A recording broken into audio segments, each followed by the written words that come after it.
सबसे भयानक ड्रोन हमला शुरू कर दिया है। यूक्रेन ने मॉस्को पर 300 फाइटर ड्रोन से बमबारी की। यूक्रेन ने मिसाइलों की बौछार से रूस के कई एनर्जी ठिकाने जला डाले। यूक्रेन ने काला सागर में भी रशिया के तीसरे ऑयल टैंकर को ड्रोन बम से उड़ा दिया। और उधर ट्रंप ने रूस को दुश्मन देश कहने की नीति बदल डाली है। लेकिन ट्रंप ने अगले 2 साल तक युद्ध लड़ने के लिए यूक्रेन को $800 मिलियन देने का ऐलान किया है।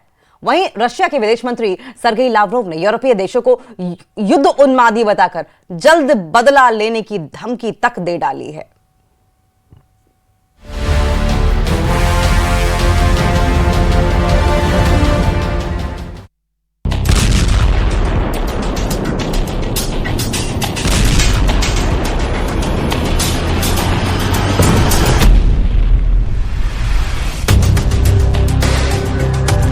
ट्रंप का पुतिन से भयानक धोखा।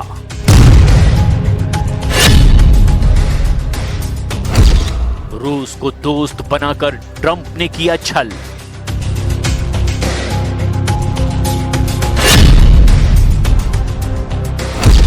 सुपर पावर से पुतिन का डायरेक्ट युद्ध।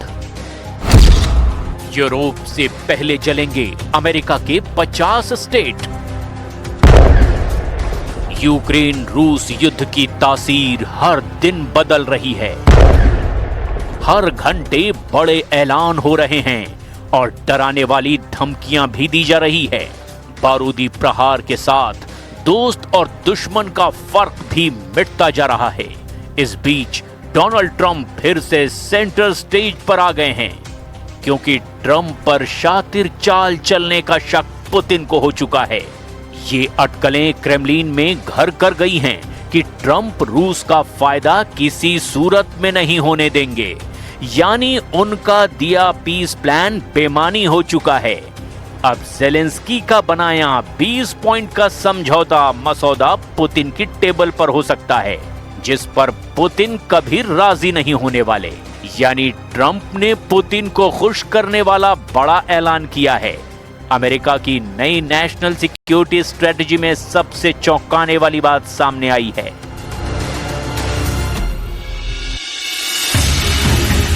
ट्रंप ने नई सिक्योरिटी स्ट्रेटजी में रूस को अमेरिका के लिए प्रत्यक्ष खतरा नहीं माना, यानी अमेरिका अब रूस को दुश्मन देश नहीं मानेगा। ट्रंप ने पुतिन के फायदे का दूसरा फैसला ये कहकर लिया कि वो अब यूक्रेन को ना हथियार देंगे और ना ही कोई आर्थिक मदद। We're not spending any money in Ukraine.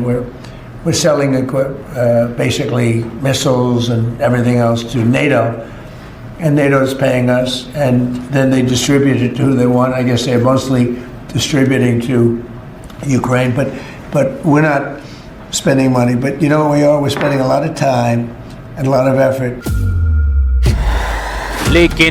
लेकिन मिस्टर प्रेसिडेंट की दी सफाई में कितना सच है, कितना फसाना, इसे इन तस्वीरों से समझ लीजिए।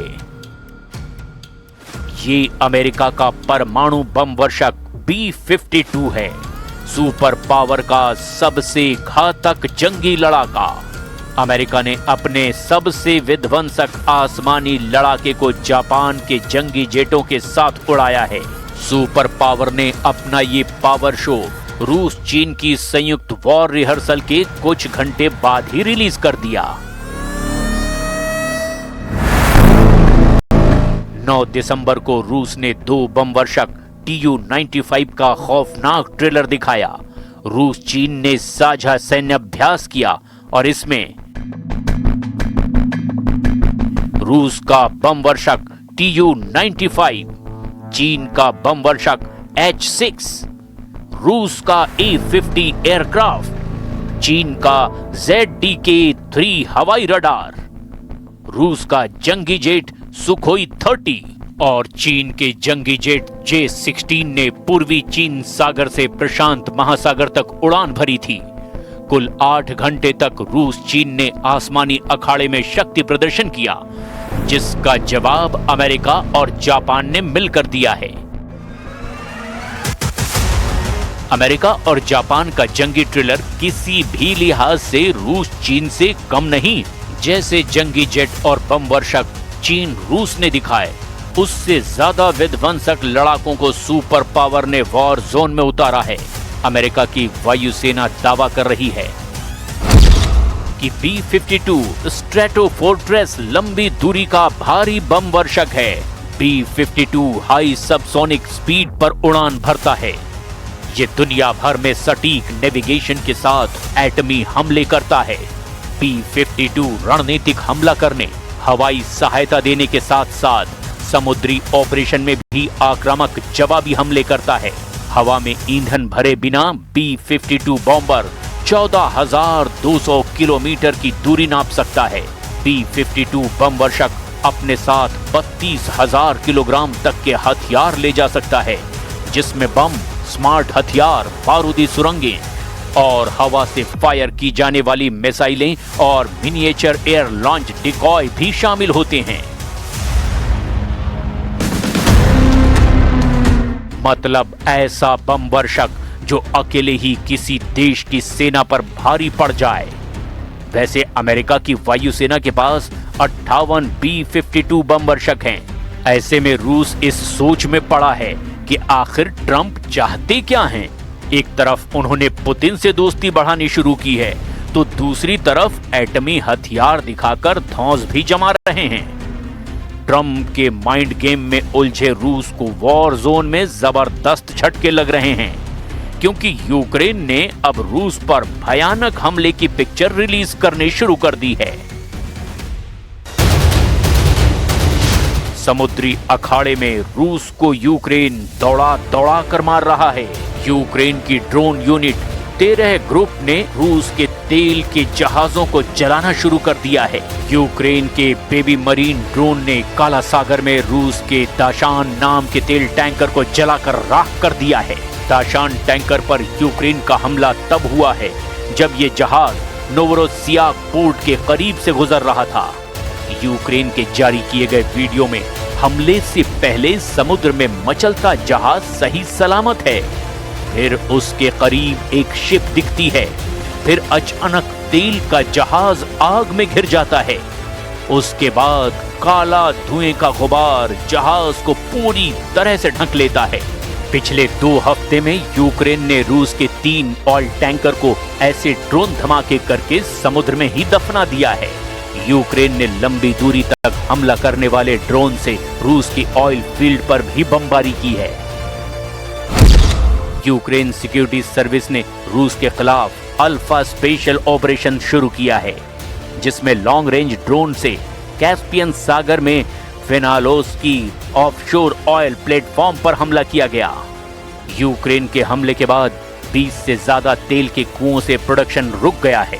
फिलानोव्स्की ऑयल फील्ड कैस्पियन सागर में रूस की सबसे बड़ी फील्ड में से एक है, जहां 129 मिलियन टन तेल और 30 बिलियन क्यूबिक मीटर गैस का भंडार है। यूक्रेन की कोशिश रूस के आर्थिक ढांचे पर ज्यादा से ज्यादा हमला करने की है, क्योंकि यूक्रेन की इंटेलिजेंस ने अनुमान लगाया है कि पुतिन अब बहुत लंबे दिनों तक युद्ध लड़ने की ताकत नहीं जुटा पाएंगे। Питання і на кожен сумнів. Це непросто, але тиск щодо цього нам точно не потрібен. Я очікую, що народні депутати України запропонують своє бачення. Безпекові виклики залежать від партнерів. ज़ेलेंस्की ने यूरोपीय देशों को एकजुट करने के बाद रूस को बराबर की टक्कर देनी शुरू की है। यूक्रेन अब रूस में घुसकर मॉस्को तक हमले शुरू कर चुका है। मॉस्को में आधी रात से सीरियल बम विस्फोट हो रहे हैं। मॉस्को में यूक्रेन ने 300 फाइटर ड्रोन से हमला किया। रूस के सैन्य अड्डों को यूक्रेन बमबारी से बर्बाद कर रहा है। यूक्रेन का हमला इतना भयानक है कि मॉस्को एयरपोर्ट बंद करना पड़ा। मॉस्को में अगर गलती से भी कोई प्लेन उड़ा तो उसे आसमान में यूक्रेन जला डालेगा। लेकिन रूस ने वक्त रहते पलटवार शुरू किया है। यूक्रेन के ड्रोन की लाशें मॉस्को और ब्रियांस्क रीजन में बिछ रही हैं। रूस ने 10 दिसंबर की रात 12 इलाकों में 287 यूक्रेनी फिक्स्ड विंग ड्रोन को मार गिराया है।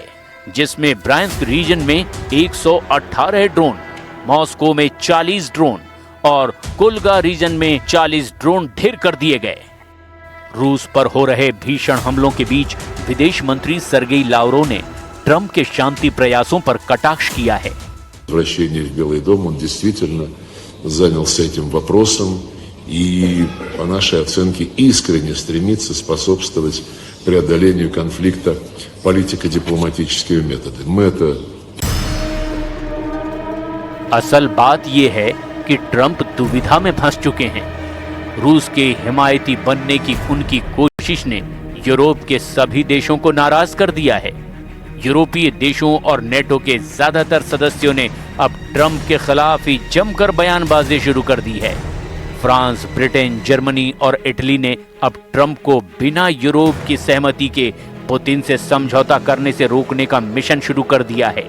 अमेरिका में भी ट्रंप पर यूरोपीय देशों को साथ लेने का जबरदस्त प्रेशर है।